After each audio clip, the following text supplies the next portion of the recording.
Abraham, ஈசாக்கு, யாக்கோபு எல்லாம் வீட்டுக்குள்ள வந்து வயரிங் பண்ணி வச்சிருந்தாங்க. ஆனா போஸ்ட்டுக்கு என்ன வரல, சப்ளை வரல. அதனால வயரிங்லாம் பக்காவா இருந்துச்சு. ஆனா போஸ்ட்டுக்கு என்னைக்கு சப்ளை வருதோ அப்பதான் கனெக்ட் பண்ணி வீட்டுக்கு லைட் எரியும். ஆனா போஸ்ட்டுக்கு சப்ளை வரல, சிலுவையில இயேசு மரிக்க. ஆனா நம்ம கதை எப்படின்னா, சிலுவையில இயேசு மரிச்சு சப்ளை வந்துருச்சு. இப்போ வீட்டுல தான் வயரிங் பண்ண வேண்டியது இருக்கு. வியாதியை வந்து நம்ம நல்லா ஜெபிச்சு வரவிடாம பார்த்துக்கணும், வந்து வறுமை வரவிடாம பார்த்துக்கணும், ஒரு போராட்டத்தில் நம்ம ஜெயிச்சு நம்ம வாழணும் அப்படின்ற ஸ்டாண்டர்டெல்லாம் விட்டுட்டு இந்த பிரச்சனையே இல்லாத தேவன் தாமே கட்டி உண்டாக்கின அந்த அஸ்திவாரம் உள்ள நகரங்களுக்காய் காத்திருந்தான்.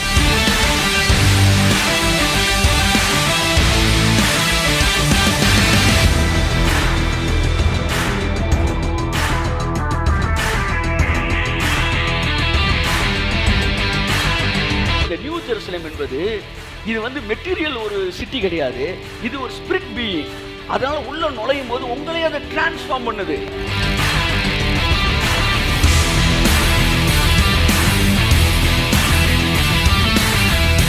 பிரச்சனை எல்லாத்தையும் தொடர்ச்சி எடுக்கிற வாழ்க்கை தான் நியூ ஜெருசலேம் வாழ்க்கை. போராட்டத்தின் வாழ்க்கை அல்ல, போராட்டங்கள் இல்லாத வாழ்க்கை.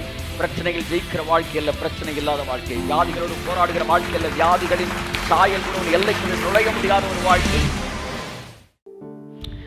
வெளிப்படுத்தல், யோவானுக்கு வெளிப்படுத்தின விசேஷம் 21ஆம் அதிகாரத்தை வாசிப்போம்.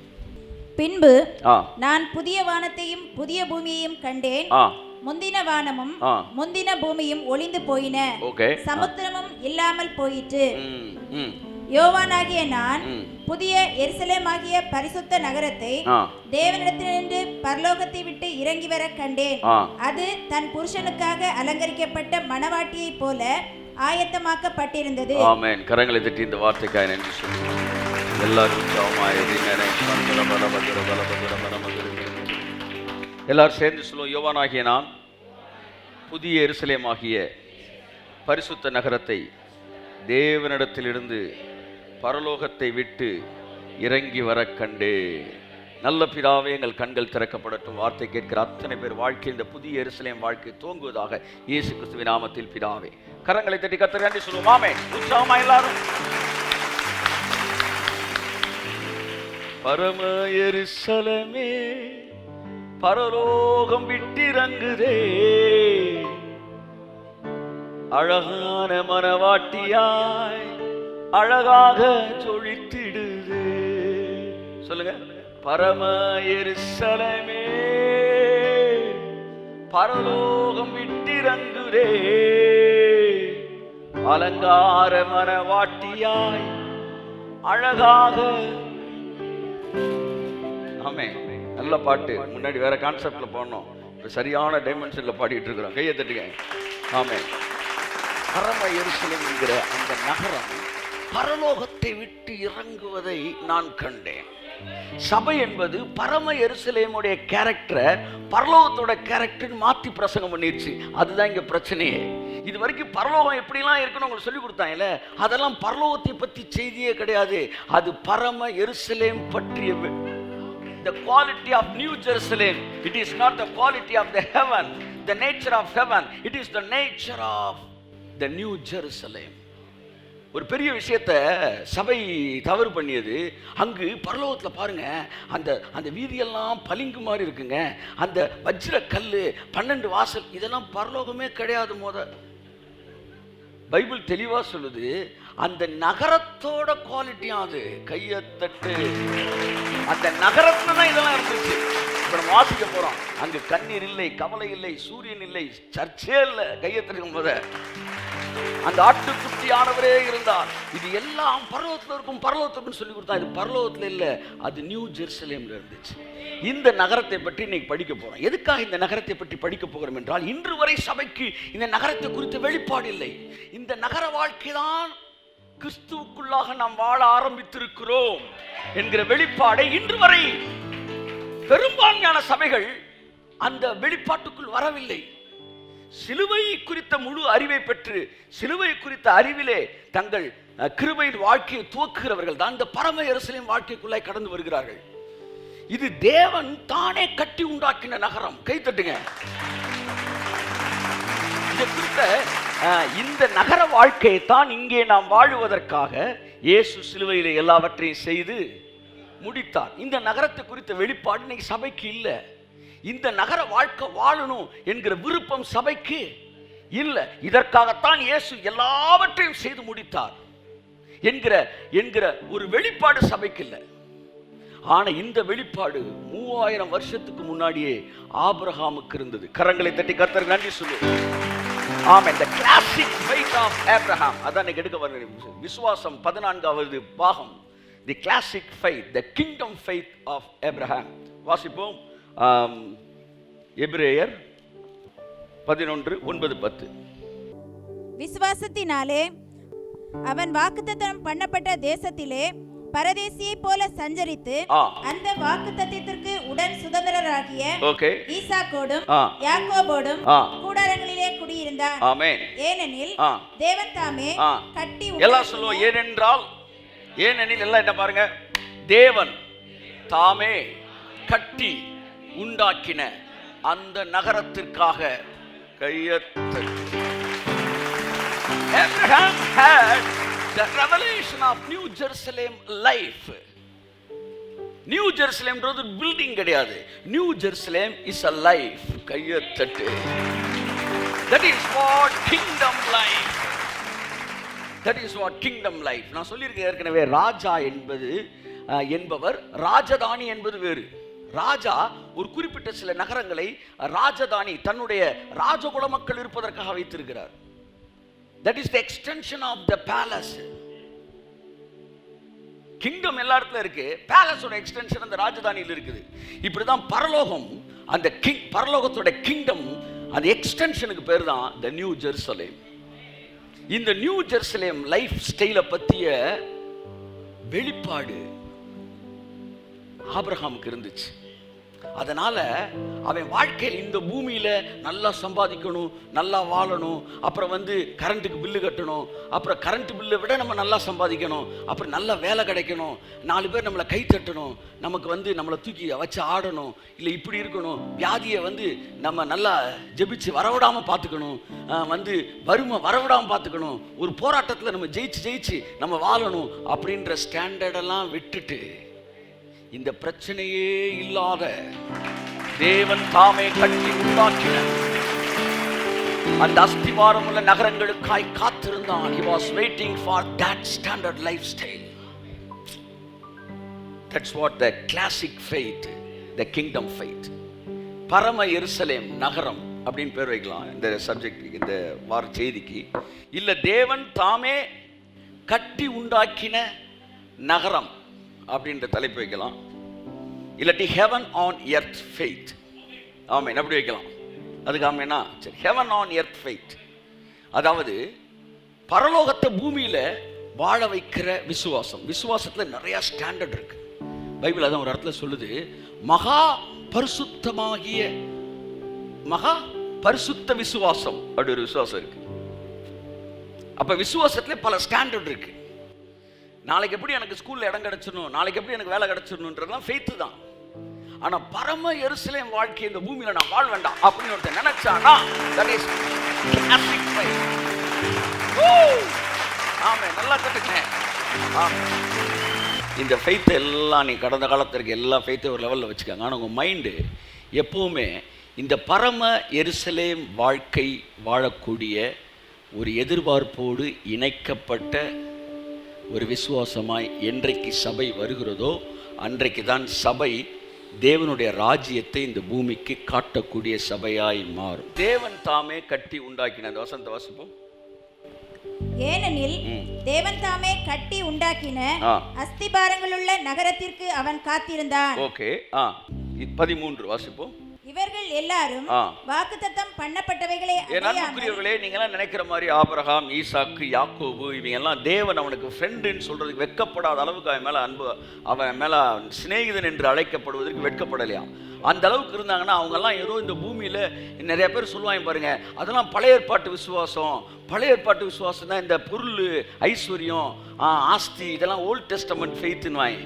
தலைவா, உனக்கு மேல ஃபெய்த் இருந்திருக்கிறான். இந்த ஆபிரகாம், ஈசாக்கு, யாக்கோபெல்லாம் ஏதோ நான் இந்த பூமியில் மில்லியனராக மட்டும் இருக்கணும், இந்த பூமியில் சம்பாத்தியத்தோடு இருக்கணும், ஏதோ நல்லா வாழ்ந்து பேரம்பேத்தியை பார்த்துட்டு செத்துறணும் என்று அற்பமாய் விசுவாசித்தார்கள் என்று பிரசங்கம் பண்ணுகிறவர்களை பார்த்து சொல்லுகிறேன். அவர்கள் உங்களை விட மேலான விசுவாசத்தோடு இருந்தார்கள். நீங்கள் மேலான இடத்திலிருந்து கீழ்ப்பானதை விசுவாசித்துக் கொண்டிருக்கிறீர்கள். பாவத்தை ஜெயிக்கிற பற்றி அவன் சாதாரண கிறிஸ்துவுக்கு முன்பாகவே இருந்து பரம எருசலேம் வாழ்க்கையை இந்த பூமியிலே வாழ வேண்டும் என்று சொல்லி வாஞ்சித்த உயர்ந்த ரக விசுவாசம் உடையவனாக இருந்தான். அவன் எல்லாம் ஏதோ வெறும் காசு பணத்துக்கு மட்டும் விசுவாசத்தை ஆப்ரேட் பண்ணல சார். ஆபிரகாம், ஈசாக்கு, யாக்கோபு கோத்திர பிதாக்கள் என்று அழைக்கப்படுகிறார்கள் என்றால் சாதாரண விஷயம் அல்ல.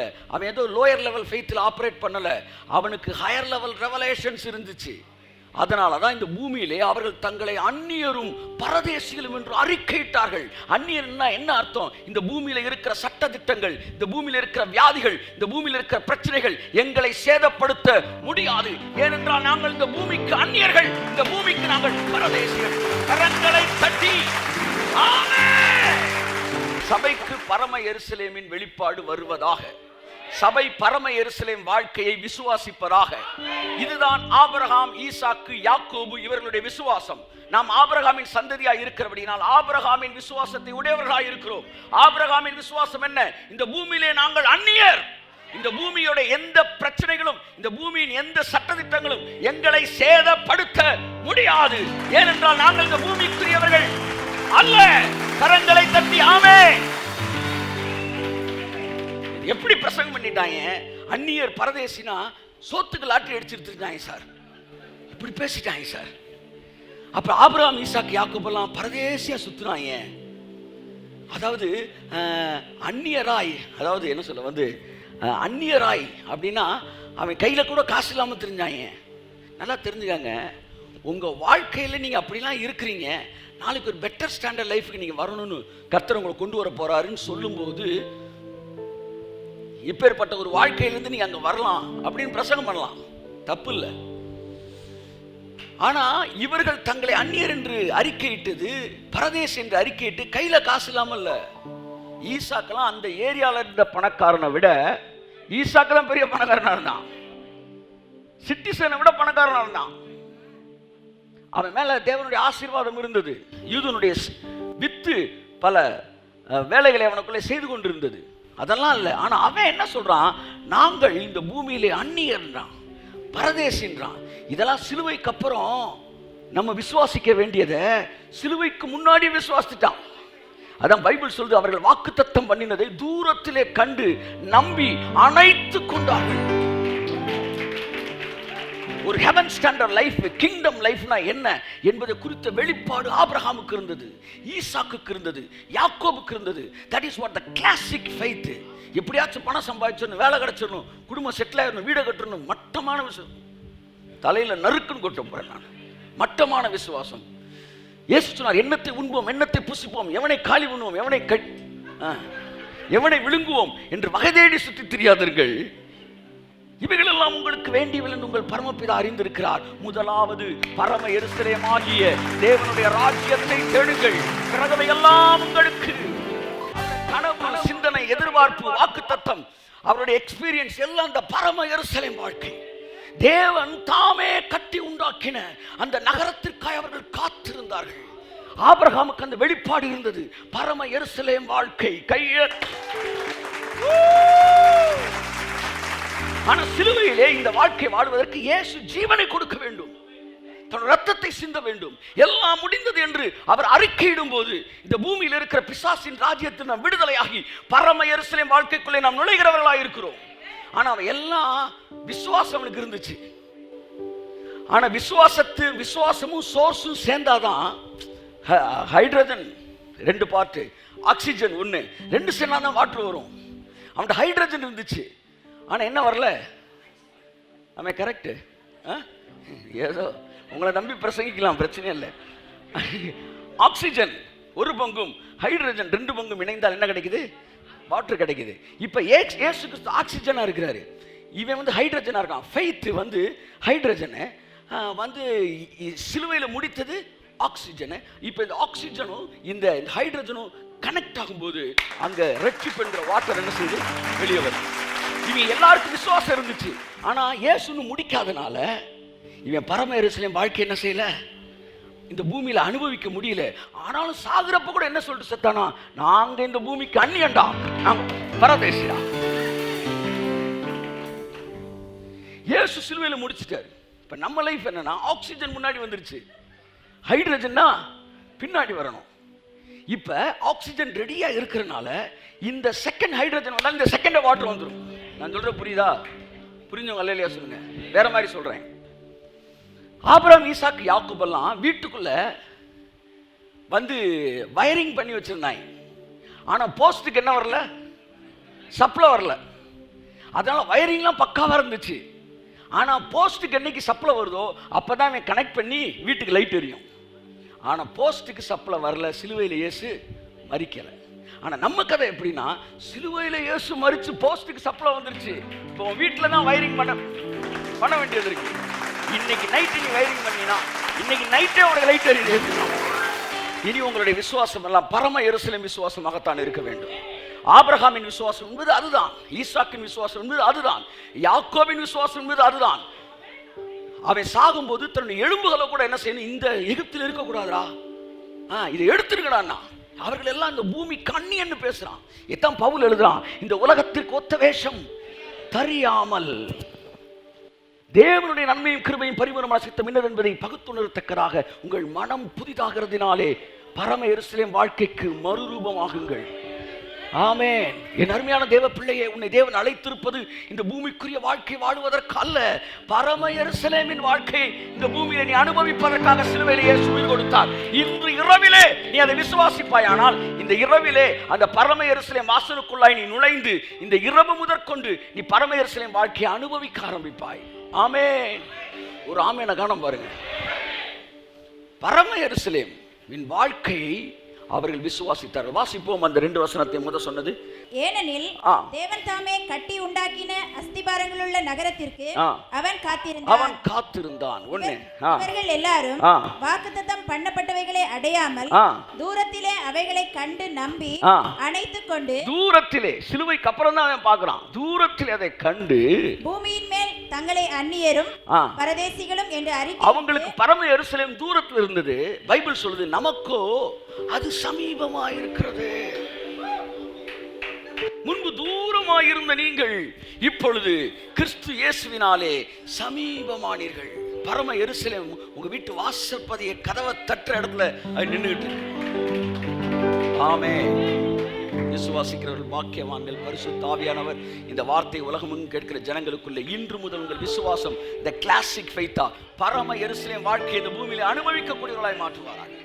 தேவன் அத்தை விசுவாசத்தை உங்களுக்கு தருவாராங்க. எப்படா அந்த 500 ரூபாய் திரும்ப வாங்குறது ஜெபிச்சு, எப்படா அந்த ஃபீஸை கட்டுறது என்கிற மற்ற ரகமான விசுவாசத்தை கசக்கி தூர எரிஞ்சு இயேசுவின் நாமத்தினாலே ஆமென் சொல்லுங்க. சிலரை பார்த்து அந்த 500 ரூபாய் மேட்டருக்கே முழங்கால போட்டு ஆமா கொன்னே போடுவேன். யார் அது? இயேசு நாம் 500ன்னு நம்பரை காட்டுறாரு கருத்தர ரைட்டு. இப்படியே போயிட்டு இருக்காதீங்க. இவைகள் எல்லாம் உங்களுக்கு வேண்டியவில் என்று உங்கள் பரமபிதா அறிந்திருக்கிறார். அப்படின்னா என்ன அர்த்தம்னா, இதுக்கு நீ போராடித்தான் வாங்கணுன்ற அவசியம். சோ இத்தகைய வாழ்க்கையை நீ கேட்டு வாங்கி போராடுவதற்கு தேவன் வைக்கல. அதனால இது நீ கேட்டாலும் கிடைக்கும். அதான் அர்த்தம். இதுக்கு அர்த்தம் எப்படி சொல்றேன்? இவையெல்லாம் உங்களுக்கு வேண்டியவங்க பரம்பரை அறிந்திருக்கிறார். ஆகையால் அவன் என்ன அர்த்தம்? உனக்கு இது கேட்டாலும் கிடைக்கும், கேட்காட்டினாலும் கிடைக்கும். கை தட்டுங்க. நாளை காலையில சூரியன் உதிக்கணும். அப்படி எத்தனை பேர் இந்த இரவு முழுவதும் ஜெபிக்க என்னோட வரீங்க? ஜெபத்தின் மேன்மையை குறித்து பேசுறேன். முழங்கால யுத்தம் பண்ற அம்புட்டு பேர் வா. நாளைக்கு காலையில சூரியன் உதிக்கிறதுக்கு நைட்டு விளையாண்டு முழங்கால் போடு. என்ன ஜெபத்து? நீ வரலனா நீ ஜெபத்தை அவமதிக்கிறேன்னு சொல்லி உன் மேல கேச போடுவேன். என்ன பதில் சொல்லு எனக்கு? ஐயா நான் அப்படி சொல்ல வர, என்ன எப்படி சொல்ல வரல? ஜெபத்துக்கு வரியா இல்லையா? அப்படி ஐயா இதெல்லாம் சொல்லு, வரியா வரலையா? நீ வரலனா பாருங்க, ஜெபத்தை பத்தி நேத்து மேடையில வாய்கிலேயே பேசினாரு. இன்னைக்கு நைட்டு வந்து ஜெபிக்க கூப்பிடுறேன் வரமாட்டேன்றாருன்னு ஊர் ஃபுல்லா சொல்லுவேன். என்ன சொல்றாரு? ஜெபிக்க வரியா வரலையா? ஐயா நான் ஜெபத்தை குறைச்சி சொல்லல, அப்புறம் இதெல்லாம் வந்து ஆட்டோமேட்டிக்கா நடக்குமியா? அதை தாங்க நாங்க சொல்லிக்கிட்டு இருக்கிறோம்.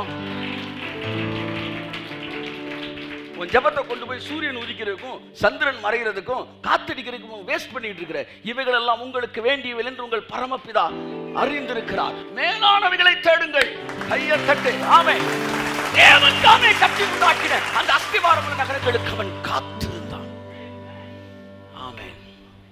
என் அருமையான தேவனுடைய பிள்ளைகளே, அந்த ஸ்டாண்டர்டை உங்க வாழ்க்கைக்குள்ள வரணும்னு நீங்க எதிர்பார்க்கும் போது அந்த விசுவாசம் ஆபிரகாமின் விசுவாசமாய் மாறுகிறது. ஆமென். யார் விசுவாசமாய் மாறுகிறது? ஆபிரகாமின் விசுவாசமாய் மாறுகிறது. அதனால தான் இந்த பூமியில தங்களை அந்நியர்னு சொன்னாங்க. எல்லாம் சொன்ன, நான் இந்த பூமிக்கு அந்நியன். கையை தட்டு. ஆமென். அந்நியன் சொல்லுங்க. அந்நியன்.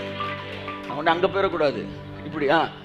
அந்நியன் என்றால் நான் வந்து இந்த உலகத்துல எந்த விஷயமும் என்னை கட்டுப்படுத்த முடியாது. இந்த பூமியில் இருக்க காரியங்கள் என்னை சேதப்படுத்த முடியாது. இயேசு சொன்னார், சாவுக்கு எதுவான யாதொன்றை குறித்தாலும் அது உங்களை சேதப்படுத்துவது இல்லை. சர்ப்பங்களை எடுப்பீர்கள். இது எல்லாம் பரம எருசலேம் லைஃப் ஸ்டாண்டர்டு. அப்ப இப்படி ஒரு வாழ்க்கை தான் வரும் சொல்லி வெளிப்படுத்தல் சொல்லுது. இயேசு சொன்னாரு, விசுவாசிக்கிறவள் நடக்கும் அடையாளங்கள் அவனை. நடக்க போகிற அடையாளம் இல்லை, இப்ப நடக்கிற அடையாளம். ஸோ அந்த பரம எருசலேம் வாழ்க்கை விசுவாசிக்கிற நம்முடைய வாழ்க்கையிலே தொடங்கி விட்டது என்று இயேசு சொன்னார். Okay, let's come to the point. பரம எருசலேம் என்பது ஒரு நகரம். எல்லாம் சொல்லுங்க. நகரம். ஆவி மண்டலத்திலே மெட்டீரியல் எதுவுமே கிடையாது. ஆவி மண்டலத்தில் மெட்டீரியல் எல்லாம் ஸ்பிரிட் பீயிங்காக தான் இருக்கும். நான் சொல்ற புரியுதா? இந்த பூமியில வந்து மெட்டீரியலா இருக்கு. ஆவி மண்டலத்தில் பரம எருசலேம் நீ உடனே போய் என்ன நினைச்சிடக்கூடாது, ஏதோ ஒரு பில்டிங் போல தாஜ்மஹால் மாதிரி. அப்போ நினச்சேன் 12 ஸ்டாய் என்னமோ சொன்னாங்க. அது இவ்வளோதான் கூட்டமாக, அப்போ உள்ள ஒரே நெருக்கமலையாக இருக்கும் அப்படிலாம் யோசிச்சிருக்கேன். இத்தனை மூலம் உயரம், இத்தனை மூலம், அப்போ இதுக்குள்ளே எவ்வளோ பேர் போய் உட்கார்றது அப்படின்னு. ஹெவன்லி பீயிங் வேற, ஸ்பிரிட் பீயிங் வேற, ஸ்பிரிட் நம்பர்ஸ் வேற, அதனுடைய கால்குலேஷன் வேற. என் அன்புக்குரியவர்களே, அது வந்து ஒரு பில்டிங் கிடையாது, அது ஒரு லைஃப். அதில் இருக்கிற வாசல்ன்றது வாசல் கிடையாது. இட் இஸ் த அது வந்து the quality of the new Jerusalem life. அவன் என்ன நினச்சிட்டான், இது இவ்வளோ நீளம் இருக்கும், இவ்வளோ அகலம் இருக்கும், அதனால் உள்ளே வந்து சீட்டு மொத்த சீட்டே 1,44,000 தான் இருக்குது. அதனால் நாங்கள் தான் அந்த 1,44,000, நீங்கள்லாம் வெளியிலேருந்து படம் பாருங்க அப்படின்னு. தேவனுடைய காரியங்களை மனித மூளையிலே வாசிக்கவே கூடாது. மனித மூளையில இன்டர்பிரேஷன் பண்ணவும் கூடாது. ஆவிக்குரியவைகளை எல்லாம் சொல்லுங்க, ஆவிக்குரியவைகளோடு சம்பந்தப்படுத்தி பார்க்கணுமா? அப்ப நியூ ஜெருசலேம் எல்லாம் சொல்லுங்க, it is not a literal city, it is a lifestyle. இன்னும் சொல்ல போனா it is a kingdom lifestyle. கை தட்டுங்க ஒரு தடவை. ஆமென். ஸோ முதல் விஷயத்தை நீங்கள் தெரிஞ்சுக்கணும். இந்த ஆபிரகாம் இவங்க எல்லாம் இந்த நியூ ஜெருசலேம் லைஃப் ஸ்டைல் இந்த பூமியில் வாழணும்னு விருப்பப்பட்டாங்க. 14 வசனம் சொல்லுது, இவர்கள் தங்கள் பூமியில் 13 அந்நியரும் பரதேசம் என்று அறிக்கையிட்டு விசுவாசத்தோடு மரித்தார்கள்.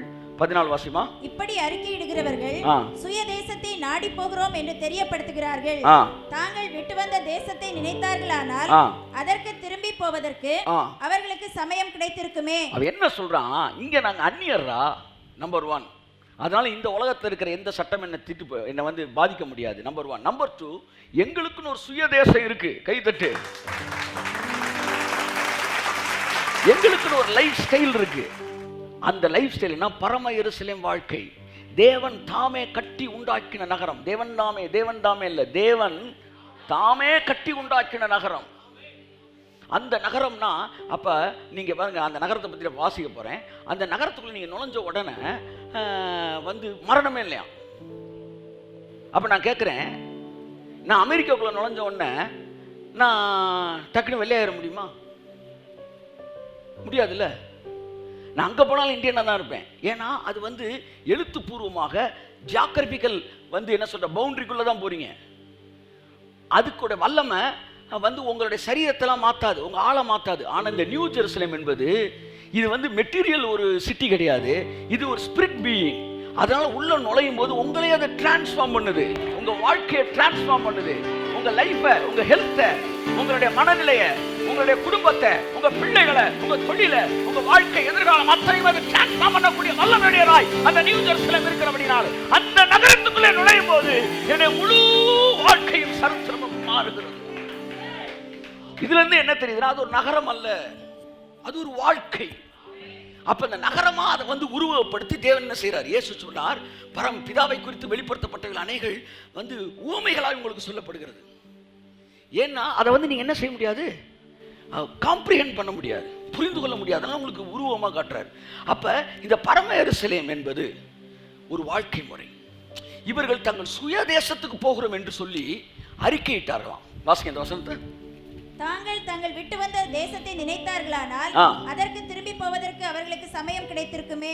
அதை அல்ல அதிலும் மேன்மையான பரம தேசத்தையே கை தட்டுங்க. ஆமென். அதிலும் மேன்மையான பரம தேசத்தையே